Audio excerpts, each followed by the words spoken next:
Hello বন্ধুরা, কেমন আছো তোমরা সবাই? আশা করি সবাই ভালো আছো। তো আজও একটা রান্নার রেসিপি নিয়ে চলে এলাম। সেটা হচ্ছে স্টিম কাতলা। তো দেখো, কাতলা মাছ আমি ধুয়ে লবণ, হলুদ, গোলমরিচের গুঁড়ো আর হচ্ছে একটু তেল মাখিয়ে রেখে দিয়েছি। তারপর একটা মিক্সিং গ্রাইন্ডারে পোস্ত, কাজু বাদাম, চালমগজ, সর্ষে আর কাঁচা লঙ্কা দিয়ে একটা মিহি পেস্ট তৈরি করে নেবো আমি।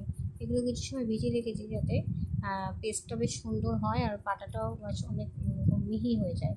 তো এই যে এটাকে মিক্সিং গ্রাইন্ডারে পেস্ট করে নেওয়ার পরে ঠিক এরকম ঘন থকথকে একটা মশলা আমি তৈরি করে নিয়েছি। তারপরে আমি কড়াইতে তেলটা গরম হতে বসিয়ে দিয়েছি। কড়াইতে তেলটা গরম হওয়ার পর আমি মাছগুলোকে হালকা করে ভেজে নেবো। মাছটা কাঁচাই রান্না করে, কিন্তু আমি কাঁচা মাছটা খেতে পছন্দ করি না, তাই আমি হালকা করে এপিট ওপিট একটু উল্টে নিয়েছিলাম। তো মাছটা বেশি মাছ আমি রান্না করিনি, যেহেতু দুজন ছিলাম বাড়িতে সেদিনকে।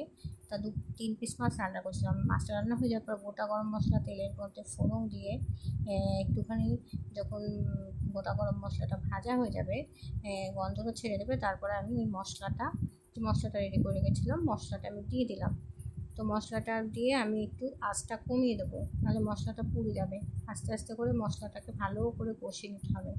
তো তারপরে মশলাটা কষাতে দিয়ে আবার মিক্সিং গ্রাইন্ডারে দইটাকে একটু ফেটিয়ে নিলাম। দইটা ফেটিয়ে দিলে দইটা বেশ সুন্দর মশলাটার সঙ্গে মেশে, নাহলে দানা দানা থাকে।